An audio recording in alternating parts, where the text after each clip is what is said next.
Professor Sachs, we have to start with the war in Ukraine. It affects us all, but your position, I would say, it's not exactly as the position of the U.S. government.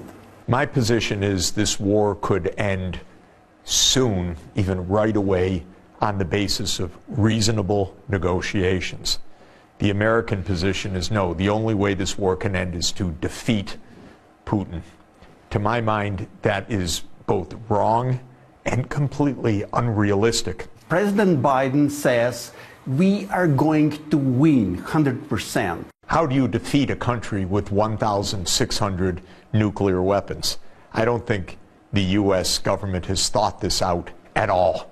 And I would say the same thing is true of the European Union. They talk about defeating Russia. Professor, 1/3, maybe a little less, of Ukraine territory is occupied by Russia. So insisting on negotiations right now means that Putin is winning. Well, I already gave my advice many times to the Ukrainian people and government, which is don't get caught in a proxy war between the U.S. and Russia because your country will be destroyed. And that is the tragedy. I said to the Ukrainians, look at Afghanistan. Is that what you want to look at? 15 years of occupation and continued destruction, 20 years basically from the time of the U.S. invasion. Don't do it. I told them all my life the U.S. has been, quote, helping, in quotation marks, Vietnam, Cambodia, Laos, Iraq, Syria, Libya. What kind of help? This ends up destroying the country. In the U.S., starting in 1992, the dominant group in American security policy came to believe that the U.S. is the world's only superpower. So the whole mindset in the U.S. East Coast elite is the U.S. runs the world and should run the world. Don't you think that Ukrainians, they don't have the right to choose their own future? The Ukrainians have the right to choose their own economic future, their own political future, but not their own military future. Because choosing their own military future, for example, Ukraine saying, our future is that the U.S. has military bases in Ukraine, is not a choice that Ukraine can make by itself. That's a threat to Russia.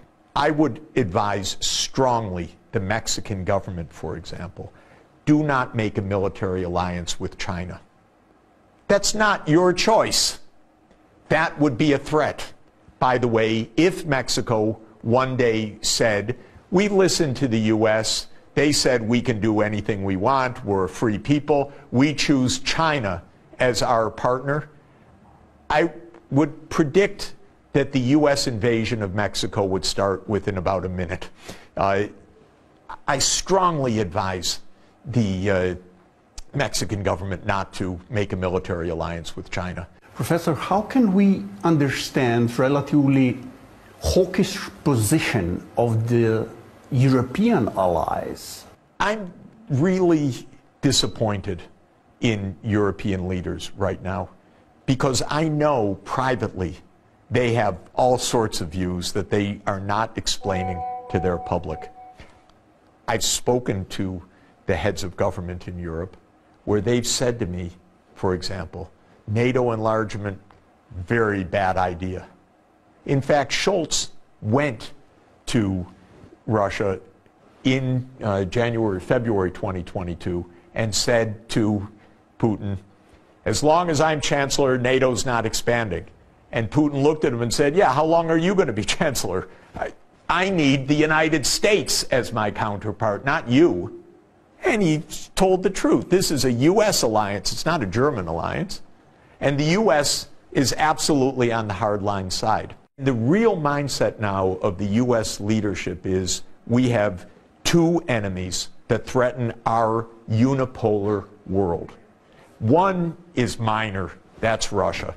we'll weaken them. We'll have the war for a while. We'll wear them down. But that's a second-rate regional power. They forget about 1,600 nuclear weapons. They forget about 11 time zones. They forget about some of the largest resource deposits in the world. They forget about the talents of the Russian people. All of that. No, Russia, but we'll weaken them. We'll weaken them. The one that's terrifying them is China. They don't quite know what to do. So right now, one of the arguments is we need to be tough in Ukraine to show China we mean business. If we back down now, what's China going to do over Taiwan? Honestly, Ukraine isn't even the center of attention. Ukraine thinks, oh, this is a war about us. No. First, it's a war to weaken Russia, in which Ukraine is stuck, losing hundreds of thousands of people and cities. It's horrible.